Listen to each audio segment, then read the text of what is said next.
कल्याणम् आरोग्यं धनसम्पदः शत्रुबुद्धिविनाशाय दीपकज्योति नमोस्तुते।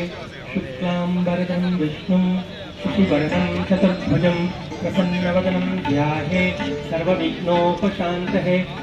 गजाननं हर्निशम् अनेकदन्तं भक्तानाम् एकदन्तम् उपास। आणि या कार्यक्रमाला उपस्थित असलेल्या सर्व नागरिक बंधूंनो, सर्वप्रथम मी आपल्या सर्वांच्या साक्षीने या ठिकाणी या रेल्वेच्या 100 कोटी रुपये खर्च करून बांधकाम करण्यात आलेल्या पीट लाईनचं उद्घाटन झाल्याचं जाहीर करतो। मित्रो, जालन्याला पीट लाईन व्हावी अशा प्रकारची मागणी गेल्या अनेक वर्ष आपल्या जिल्ह्याने केली होती। तर या ठिकाणाहून जर एखादी नवीन गाडी सोडायची असेल तर या ठिकाणी तिची देखभाल दुरुस्ती करणं आवश्यक आहे। पण त्यामुळे जोपर्यंत इथं पीट लाईन सारखी सुविधा उपलब्ध होणार नाही तोपर्यंत अशा प्रकारच्या गाड्या जालन्यातून सोडणं शक्य नव्हतं। आणि म्हणून आम्ही जेव्हा सुरुवातीला कल्पना केली की जनशताब्दी ही रेल्वे संभाजीनगरला येते, तिला जर जालन्यापर्यंत वाढवलं तर आमची जालन्याकरांची सोय होईल।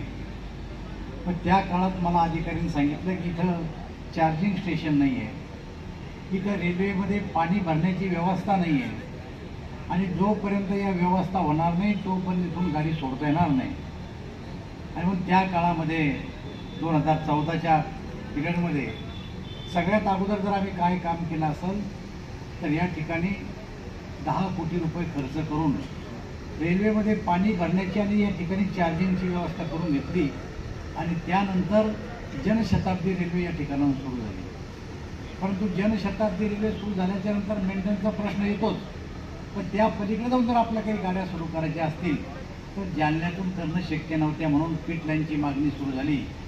आणि मग आता पीट लाईन आपण या ठिकाणी मंजूर करून घेतली आणि पीट लाईन मंजूर करून घेतली त्यासाठी काही उत्तर प्रदेशी, काही बिहारची काही मंडळी आपल्या जालन्यामध्ये काही व्यवसायाच्या निमित्तानं कोणी कामगार वर्ग या मोठ्या प्रमाणावर या शहरात असल्यामुळं त्यांना बिहार आणि उत्तर प्रदेशमध्ये गाडी जाण्यासाठी पाहिजे होती। तेव्हा या ठिकाणी आपण छपरा गाडी सुरू केली, या ठिकाणी आपण तिरुपती गाडी सुरू केली, या ठिकाणी आपण जनशताब्दी गाडी सुरू केली आणि आता तर आपण वंदे भारतसुद्धा गाडी जालन्याहून सुरू केली। जर आपण ही पीट लाईन केली नसती तर कदाचित या गाड्यांचं मेंटेनन्स या ठिकाणी होऊ शकलं नसतं आणि या गाड्या तिथे चालू शकल्या नसत्या। आणि म्हणून हे पीट लाईनचं विशेष महत्त्व आहे। ही पीट लाईन केवळ आपण आपल्याच ठिकाणी केली असं नाही आहे, तर अशा प्रकारची एक पीट लाईन आपण 100 कोटी रुपयाची संभाजीनगरला सुद्धा अशा प्रकारची पीट लाईन केलेली आहे। त्यामुळे आता या ठिकाणी आपण जी वंदे भारत गाडी सुरू केली तर पीट लाईन आजपर्यंत कार्यान्वित नव्हती, त्यामुळं 2 गाड्या आपल्याला वापरावं लागायच्या। एक गाडी जायची, ती सर्व्हिसिंग मुंबईला करायची आणि मग दुसरी गाडी आपल्यासाठी उपयोगात यायची। परंतु आता मोदीजींनी काल उद्घाटन केलं 12 तारखेला आणि त्या 12 तारखेला 100 गाड्या आता वंदे भारत सुरू झाल्यामुळं इथं पीट लाईन आज उद्घाटन करणं गरजेचं याच्यासाठी होतं की त्यांना तो आपली एक गाडी तिकडे द्यायची। त्यामुळे आता रेग्युलर आपली गाडी सुरू होईल। आज आपल्या गाडीची या ठिकाणून जाण्याची जी वेळ आहे ती 5 वाजेची आहे आणि साधारणतः 11:30 वाजता आपण दादरला पोहोचतो, पण तिकून लगेच 1 वाजेला आपली गाडी निघते। तिकून येताना जर आपल्याला वंदे भारतला यायचं असेल तर आपण वंदे भारतला येऊ शकत नाही। आणि म्हणून रेल्वे बोर्डामध्ये मी सांगितलं की तिकडनं येताना 5 वाजेला किंवा 6 वाजेला जर वंदे भारत सोडली तर आमच्या जालन्याकरांची चांगली सोय होऊ शकते। आणि मला असं वाटतं की लवकरात लवकर आपण ह्या वेळेत बदल करू आणि वंदे भारत या ठिकाणी सुरू करू। आता आपल्या इकडे हे हिरवा कपडा लावलेला दिसतो, 200 कोटी रुपयाचं स्टेशन आपण बांधतो।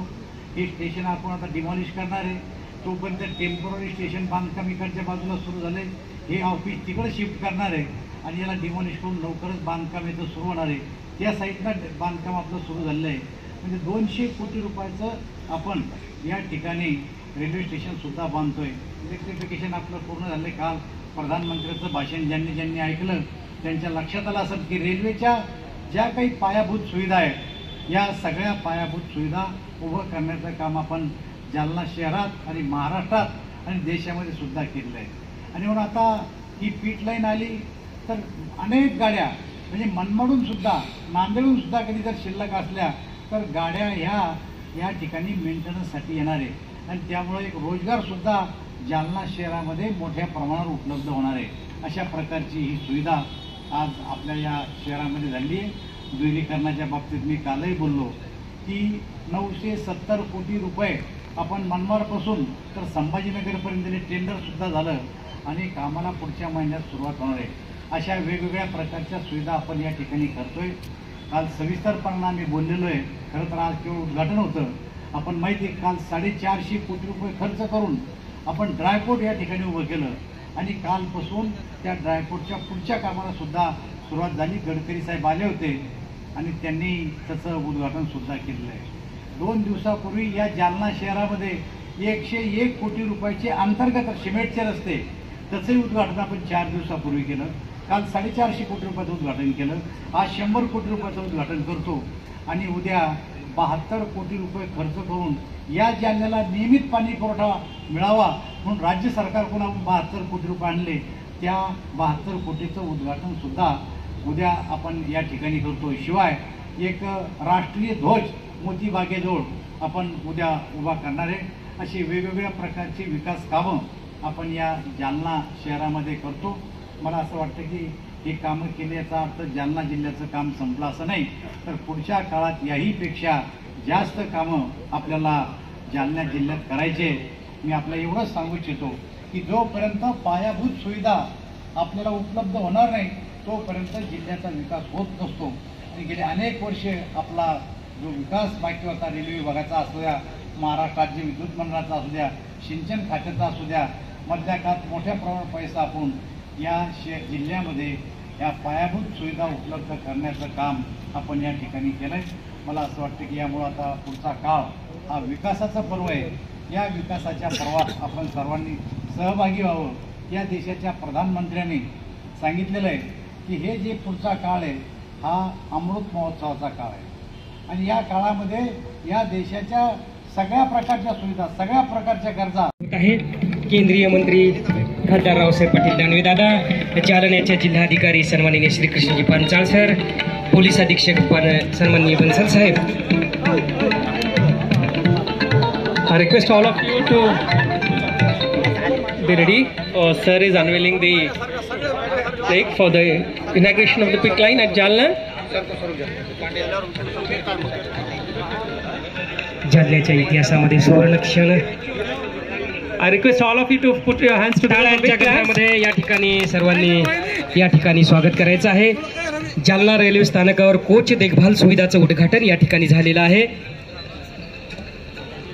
जालन्याच्या इतिहासामध्ये आज जालन्यामध्ये 100 कोटी रुपये खर्च करून पीट लाईनचं उद्घाटन करण्यात आले. जालन्यासारख्या व्यापारी या जिल्ह्यामध्ये उद्योगाच्या दृष्टीनं महत्त्वाचा असणारा हा जिल्हा होता. परंतु या ठिकाणाहून काही नवीन रेल्वे सेवा जर सुरू करायची असेल तर जोपर्यंत पीट लाईन या ठिकाणी सुरू होत नाही तोपर्यंत अशा प्रकारची सेवा उपलब्ध होत नाही. परंतु आज आम्ही या ठिकाणी 100 कोटी या ठिकाणी आता नवीन रेल्वे जरी बाहेरून आल्या स्थानिक या ठिकाणी मेंटेनन्स केलं. केवळ पीट लाईनच नाही तर 200 कोटी बांधकामाला सुरुवात झाली. जवळपास 650-750 कोटी रुपयाचं इलेक्ट्रिफिकेशन पूर्ण झाले. मनमाडपासून तर संभाजीनगरपर्यंत 960 कोटी रुपये आम्ही दुहेरीकरणात सुद्धा दिलेले. संभाजीनगरला 300 कोटी रुपयाचं या ठिकाणी पीट लाईनचं उद्घाटन केलेलं आहे. या पलीकडून काल 450 कोटी रुपयाचं ड्रायपोर्टचं उद्घाटन आपल्या देशाचे मंत्री नितीनजी गडकरी यांच्या हस्ते केलेलं आहे. आज 100 कोटीचं पीट लाईन केलं. 2 दिवसापूर्वी जालना शहरामध्ये 101 कोटी रुपयाचे सिमेंट रस्ते बांधकामाचे उद्घाटन केले आणि उद्या या जालना शहरासाठी 72 कोटी रुपये राज्य सरकारकडून आणून पिण्याच्या पाण्याचे व्यवस्था करण्यासाठी पिण्याच्या पाण्याला 72 कोटी रुपये आणले. एक राष्ट्रीय ध्वज या जालना शहरामध्ये मोठी बागेमध्ये आणि उभा करणार आहे आणि 72 कोटी रुपये खर्च करून पिण्याच्या पाण्याच्या व्यवस्थेचं उद्घाटनसुद्धा आम्ही या जालना शहरामध्ये करणार आहे. वेगवेगळ्या प्रकारचा निधी या आणून राज्य सरकार असो केंद्र सरकार असो, जो जेव्हा ही सरकार सत्तेमध्ये आलं, एकनाथराव शिंदे, देवेंद्रजी फडणवीस आणि अजितदादा पवार, तेव्हापासून मोठ्या प्रमाणावर निधी आणण्याचं काम राज्याकडून आणि केंद्रातून नरेंद्रभाई मोदी यांच्या नेतृत्वात तुम्ही मोठ्या प्रमाणावर पैसा या जालना शहराचा दादा भाजप